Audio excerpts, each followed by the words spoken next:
நம்முடைய மோடி ஐயா அவர்களுக்கு ராமநாதபுரத்தின் மீது தனி பிரியம். இந்தியாவில் இத்தனை மாவட்டம் இருந்தாலும் கூட ராமநாதபுரத்தின் மீது மோடி ஐயாவுக்கு தனி பிரியம். நீங்களே என்ன கேட்டீங்க? மோடி ஐயாவே வந்து ராமநாதபுரத்திலே போட்டியிட வேண்டும் என்று நீங்க கேட்டீங்க.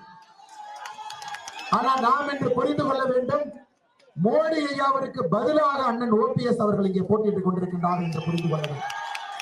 அதனால் மோடி ஐயா அவர்களே ராமநாதபுரத்தில் நின்றால் எப்படி நாம் கடுமையாக உழைத்து குறைந்தபட்சம் 5 லட்சம் வாக்கு வித்தியாசத்துல அவரை நாம ஜெயிக்க வைப்போமோ, அதே போல் அண்ணன் ஓபிஎஸ் அவர்களை இந்த முறை வெற்றி பெற செய்வது உங்களுடைய கடமை என்கின்ற வேண்டுகோளை உங்கள் முன்னால் வைக்கின்றேன்.